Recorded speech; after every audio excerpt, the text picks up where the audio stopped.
केमिति रूराल रु नहीं ग्लोबल में पहुंचाई दे हबो एथि परिकल्पना केवल प्रधानमंत्री नरेंद्र मोदी जी करूछंती राज्यर मुख्यमंत्री श्री मोहन चरण माझी करूछंती। मु शेषरे अदुटिए कथा कही मो बाणी को विराम देवी।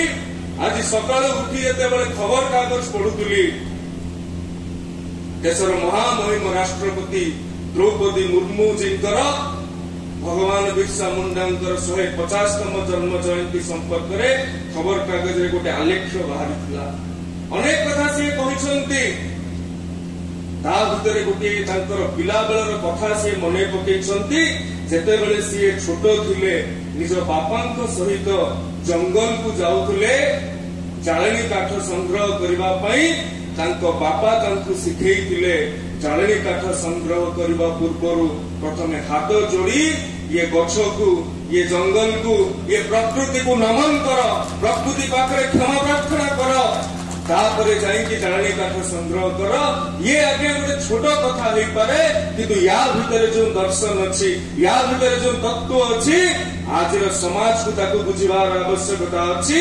आज पर्यावरण को नहीं अनेक चिंता करुछंती परिवेश को नहीं अनेक चिंता करुछंती क्लाइमेट चेंज आज गोटे आंतर्जातिक व्यापार हो साराणी किंतु ए कथा को हजार हजार वर्ष तलू आम जनजाति भाई भौणी माने बुझीथिले प्रकृतिर आराधना करुथिले प्रकृतिर पूजा करुथिले प्रकृति को सम्मान दउथिले।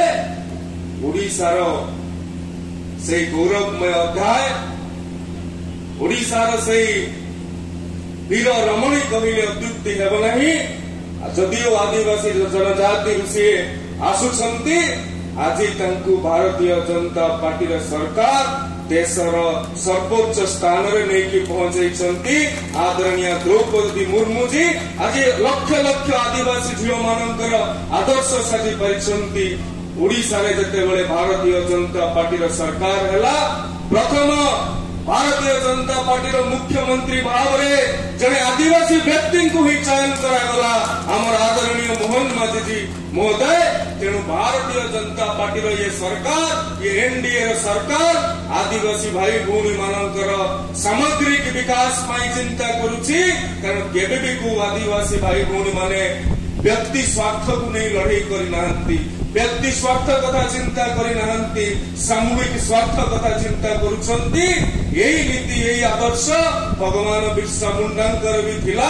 आज आपण माने ताहाकू अति श्रद्धार सहित अति संपूर्णतार सहित जे निज जीवन को धूप सम जली जली सुभाष को वितरण करिसंती एवं पुणी चाहूंती भारत मातार यज्ञ वेदी रे आउ थरे फूल होई फुटिबा पई शहीद बिरसा मुंडा भगवान बिरसा मुंडा को आउ थरे श्रद्धांजलि पूर्वक मो बाणी को विराम दउछि। भारत माता की जय, भारत माता की जय, वंदे उत्कल जननी। धन्यवाद।